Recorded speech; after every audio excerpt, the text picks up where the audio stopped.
Hi, everybody. It's me again, Charles Norman, Sports Solutions, LLC, the creators of AthleticSOS. If your kid is trying to get an athletic scholarship, they're junior high, high school, you think they're going on that path, you want to use our software. It's absolutely no cost.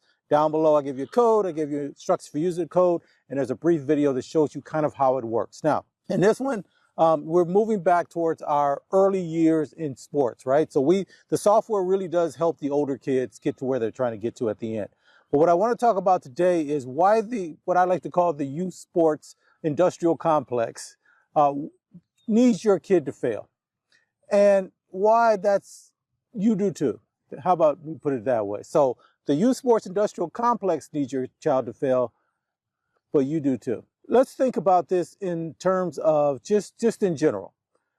When your kid is starting to play sports, right? It's 5, 6 years old. They're coming out there for the first time. They want to play sports. For any kind of organization to work long term, you need some kids to excel. And so what they need is at that first few years that your kid goes out there, they participate. Let's say it's soccer. We'll just use soccer for the example here.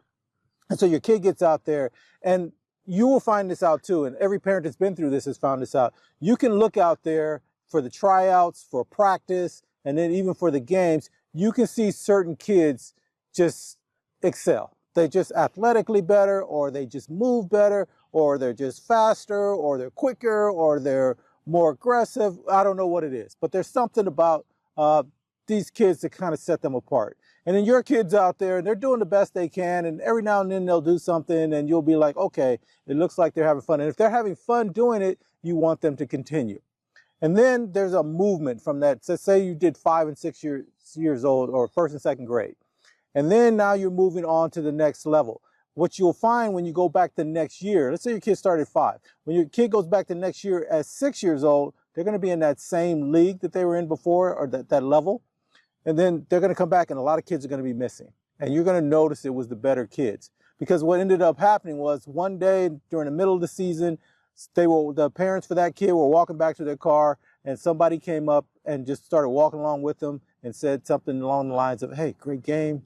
Little Johnny, little Susie looked really great out there. Here's my card. We have a club team that we're looking for new players. We're going to have a tryout in 2 weeks. We'd love for them to come out.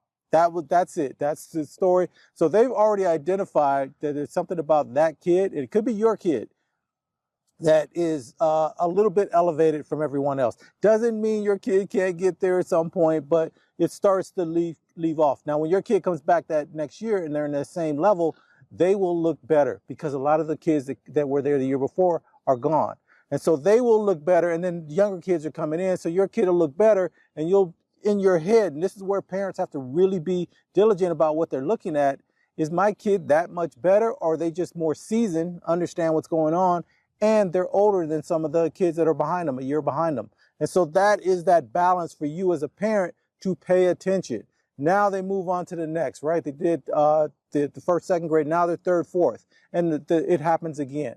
Now here's the thing that could happen. By the 4th grade, your kid that stayed in that let's say it's the rec league, or it's the national organization, AYSO. That's the biggest one I know out here in California. Let's say they stay there. They don't move on to club, right? And it could be for a variety of reasons. You don't have time to get to practice. You don't have your kid's not that interested in it. Whatever the reason is, you decide to just stay over here. Your kid's enjoying it. They're with their friends, or they have a sibling that's going to be coming to play, and you don't have time to go back and forth. And so your kid's still there, 4th grade. The 4th grade.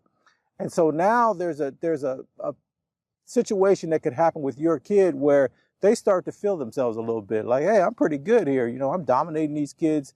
I got the 3rd graders here. I'm dominating them. I'm better than most of the kids out here. I'm scoring a lot of goals. I'm blocking. I'm stopping people. I'm going, and I'm starting to build up a little bit about myself, right? And which is great, except by the time they get to the 5th grade, so this is the 5th and 6th graders, when they get there and they get to elementary school, this is where kids start to get a little bit more sophisticated.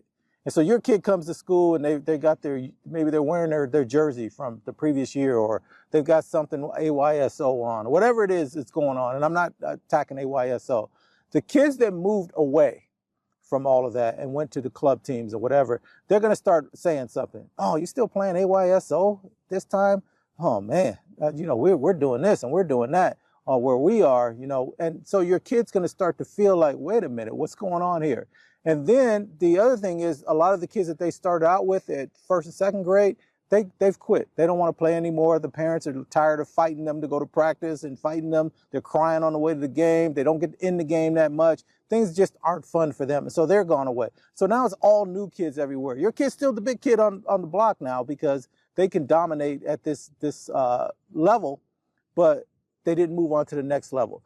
And this is why I keep on saying, so the industrial complex, they need your kid to pay the fee to come and play and to enjoy and be out there and run around, which is fantastic.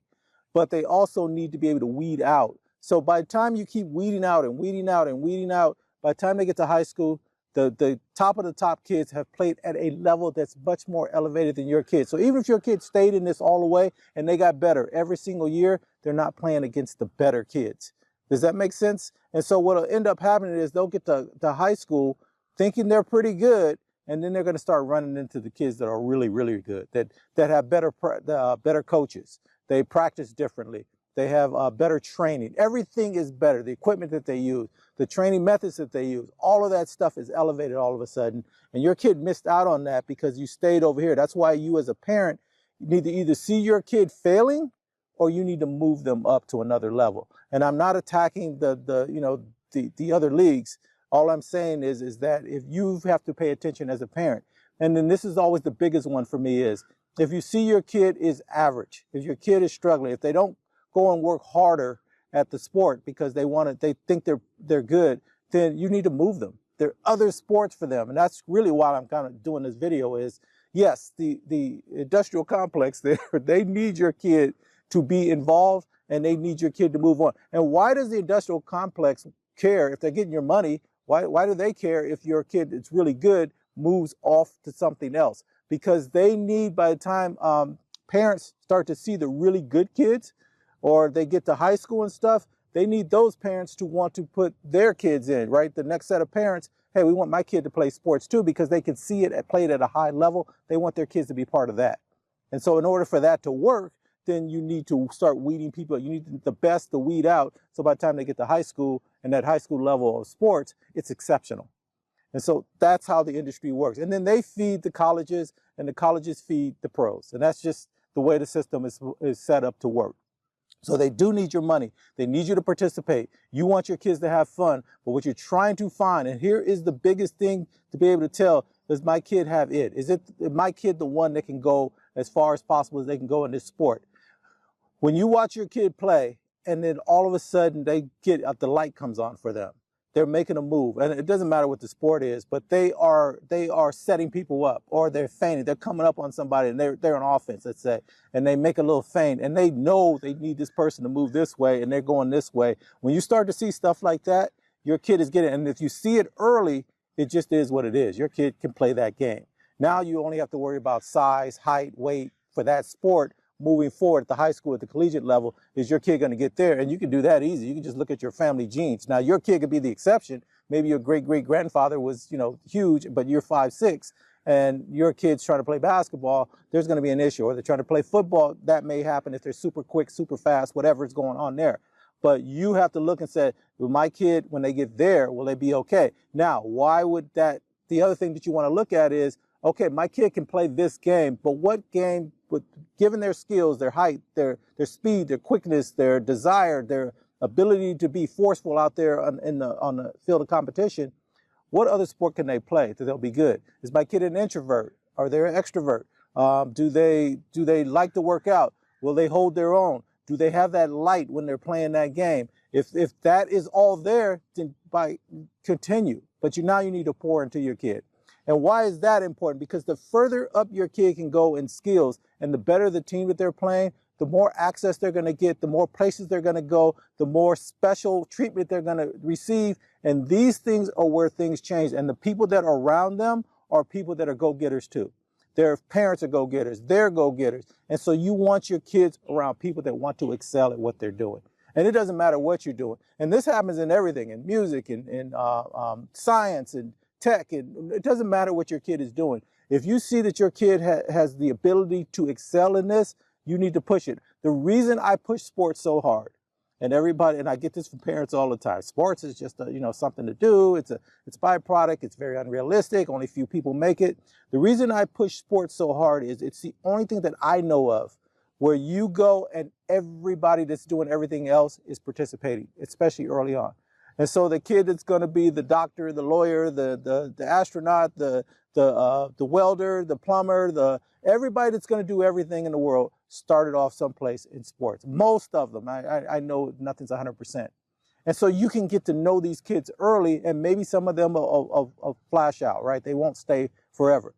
But they were around you, and if you're an exceptional athlete, you can make their team win, or you can make them better some kind of way. And they will remember that. And what I want and what I'm really, really pushing for is for those kids that find the sport that fits them, because I believe every single kid, there's a sport that fits them, that they go on and they have the ability to pull people towards them, or to make people better, or to just make those first few years for those kids exceptional, that they get that trophy, they win the championship, that feeling of being successful at something, even if you weren't the star, that the star recognizes that, hey, yes, I'm the star of the team, but you guys are with me. I enjoy you guys being around me. Let's make everybody better. I'm gonna push this pass over to you so you can score this goal, or I'm gonna pass to you so you can make this basket, or I'm gonna put you in position to be successful because I'm that good and I'm gonna be moving on.